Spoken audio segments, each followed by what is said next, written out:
Why your guided meditations may not yield you results?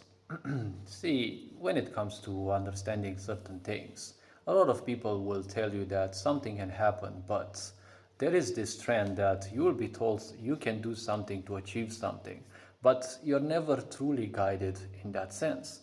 You're not told how you will be receiving results.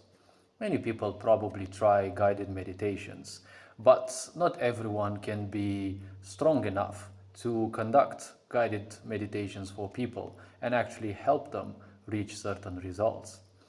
To a lot of people, because they live such a mundane life, when they try something, anything different, they may end up in the illusion that they're actually achieving something when they're doing something completely different. Trying a meditation every now and then, guided one, online, let's say, with other people, it may give you the impression that you're actually doing something, that you're actually succeeding at something. See, spirituality occurs without you necessarily needing it. It occurs without you believing in it. It doesn't need your confirmation or your validation. Healing also occurs without you needing to do anything necessarily. You can speed it up with some processes. But guided meditation kind of fights against the principle of meditation in itself. That is why only a few people can actually conduct the such. Many others will be just, tricksters and the such.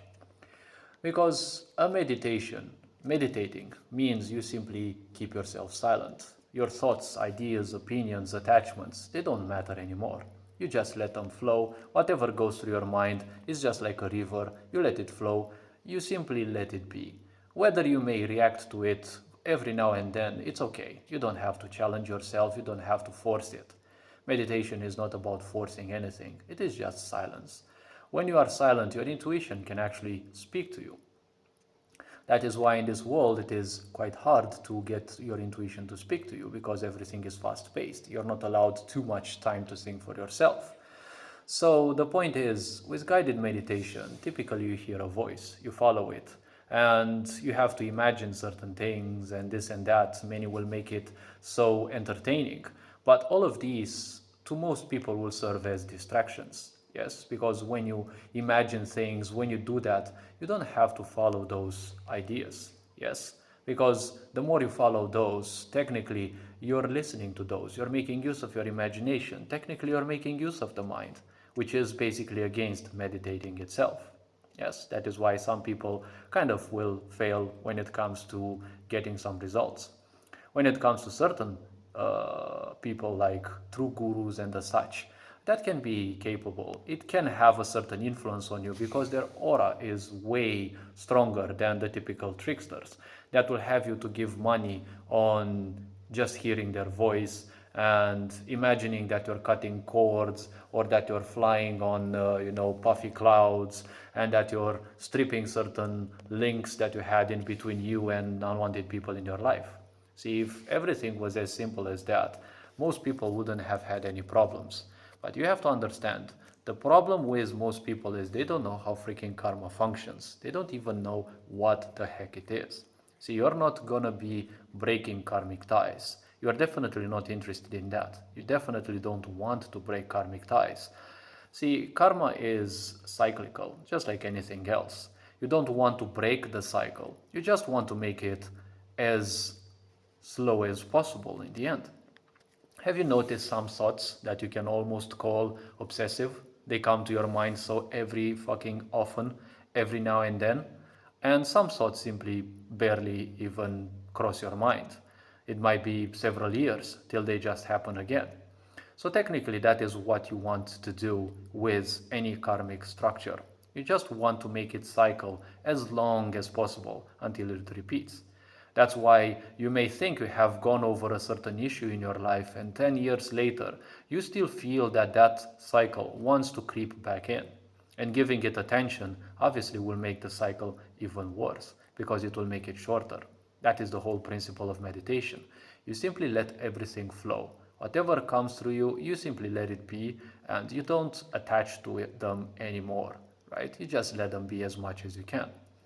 It's not going to work from the first few hundred times, probably for the first 1,000 times, depending on how hyperactive you have programmed your mind to be. But one has to comprehend. See, if you are to compare karmic structures with something, imagine it as being the entire experience you have acquired on an RPG character. You have reached maximum level or a high level in it, yes? Now, the karmic structure is technically the entire experience that your character has acquired while leveling, as well as in reality, all the experience you have acquired about the game, using the abilities, combinations, this and that. So why wouldn't you want to break the karmic structure?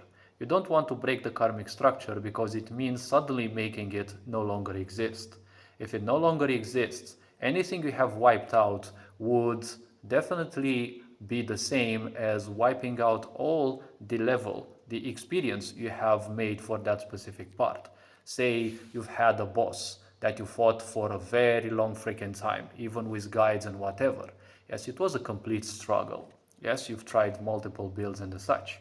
If you cut, let's say, that karmic structure from your entire being, well, the problem is you're going to lose not only the XP you acquired for that, but all the knowledge regarding that boss, its existence, all combinations of skills and the such that you have used, and all the wisdom and, let's say, knowledge that you have gained about the game.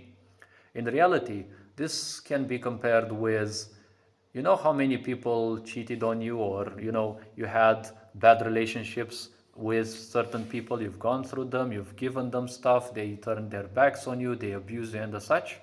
If you cut karmic ties with those, that's going to be a horrible thing, because suddenly it's like all the accumulated experiences are simply wiped out entirely from your existence, which means you will tend to get back to those people to learn the lessons that you need. Because each and every karmic structure that you gain is a building block for your spiritual greatness. Anything that you delete out of it, you will automatically go back into it. And you don't know how much longer or shorter you will take. Because now that the previous structure is no longer existent, it's like it never existed anyways. So you don't know how many times you will need to fail yet again to acquire that wisdom, to acquire those pieces of knowledge. So hopefully this video raised a bit of awareness. You are appreciated, take care, enjoy life, and this being said, Ferengian Board signing out.